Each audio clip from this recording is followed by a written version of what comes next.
De los potentes normalmente tenemos morfina, oxicodona, metadona, hidromorfona, fentanil, remifentanil y buprenorfina. Pero ¿qué creen? Ahorita con los problemas que tenemos de desabasto, a veces, híjoles, no encontramos más que tramadol. Los antagonistas, como son la naloxona y la naltrexona, normalmente se usan para revertir los efectos tóxicos de los opioides anteriores.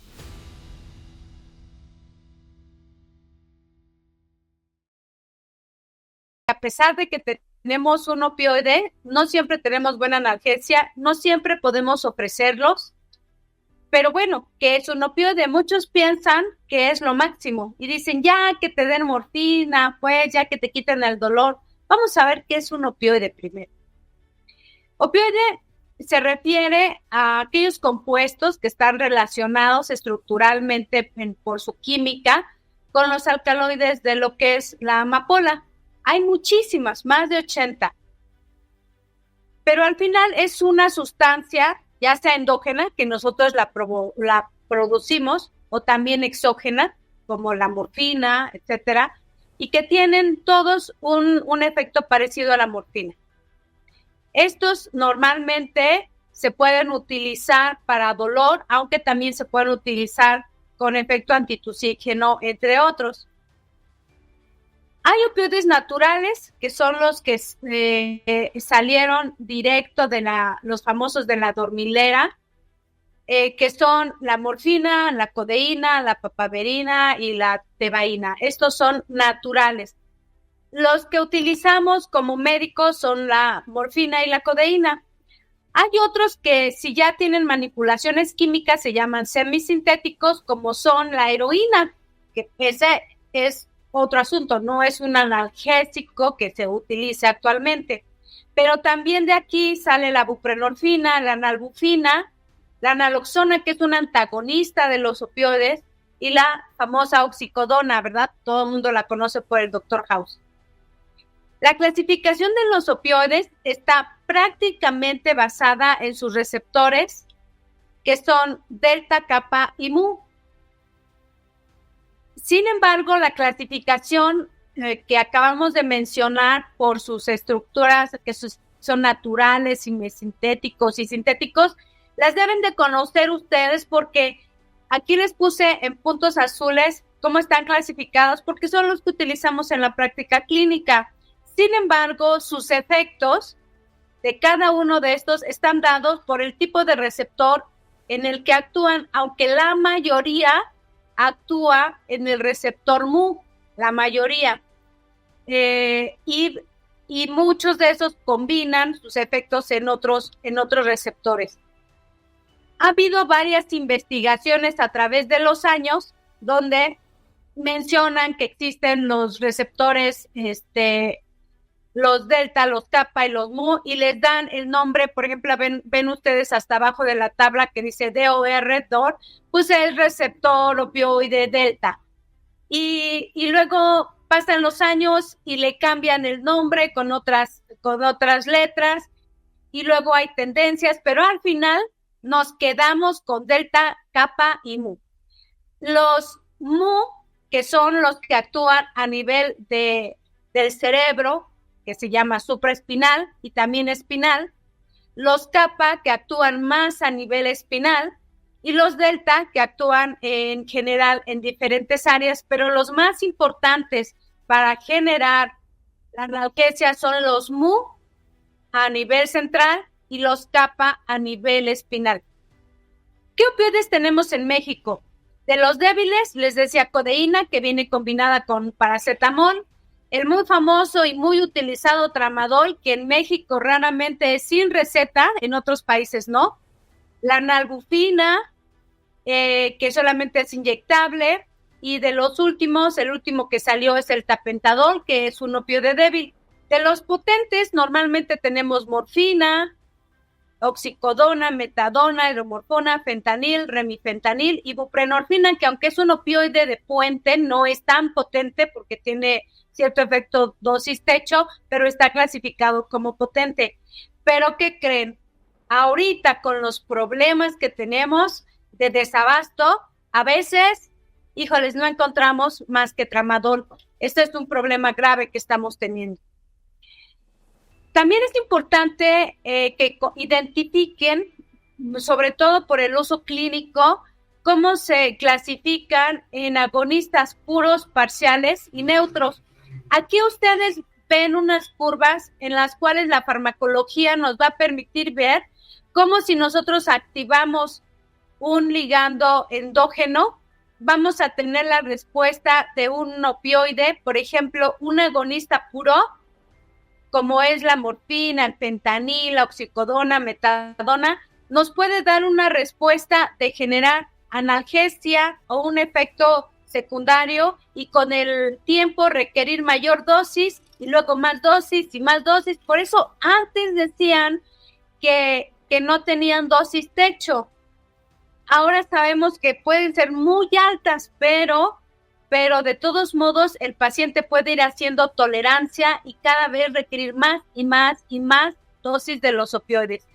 En cambio, un agonista parcial como la buprenorfina, llega un momento que hace un tope, no va a generar más analgesia, aunque le suban más a la dosis. En cambio, los opioides potentes sí pueden generar más analgesia si dan más dosis. Vamos a ver en algunos casos donde raramente pasa que no, y ese se vuelve un problema para los especialistas en dolor, pero esto es normalmente el comportamiento más típico.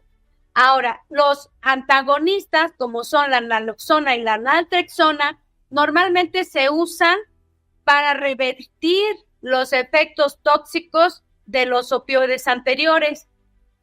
Entonces, esto es muy importante que lo conozcan porque si le llega un paciente con una sobredosis de un opioide potente, por ejemplo, una depresión respiratoria, ustedes pueden utilizar una dosis muy bajita de naloxona, ir monitoreando al paciente y hacer que el paciente empiece a ventilar. Pero si es un paciente con opioides de forma crónica, les puede decir hacer síndrome de abstinencia y ese va a ser otro problema para manejar. Dentro de los mecanismos de acción de los opioides, estos son puramente intracelulares. Por eso les presento estas imágenes. Todos los receptores opioides, después de que son activados, muestran unas respuestas celulares muy similares. Aún así, tienen algunos efectos funcionales sutilmente diferentes entre tipo de receptor y otro. Los mecanismos de acción se van a explicar debido a que va a haber la unión de un opioide agonista. Ustedes en la pantalla lo ven como un puntito amarillo. Este se va a unir a un receptor opioide que son acoplados a proteínas G en la membrana del receptor. Van a ver en color morado. Y bueno, esta unión va a generar que la subunidad alfa, aquí lo vamos a ver en una dinámica, esta subunidad alfa de la proteína G se va a intercambiar de guanosin difosfato a trifosfato. Eso va a hacer que haya una división, lo que va a generar dos complejos. Estos dos complejos van a tener su propia acción. Entonces ya vamos a tener un complejo llamado guanidin trifosfato alfa y otro que es el beta gamma. Ambos complejos se quedan libres en esta separación y van a poder actuar en alguna proteína que sea su diana. Pero no nada más se queda esto aquí. Cuando hablamos, por ejemplo, de un agonista típico, esta unión alfa-guanidin trifosfato va a generar dentro de la célula una reducción del AMP cíclico intracelular al final, pero además estos mismos complejos van a actuar también en otros canales, por ejemplo, en canales de sodio y potasio. Aquí va a aumentar la conductancia del potasio y va a inhibir la del calcio.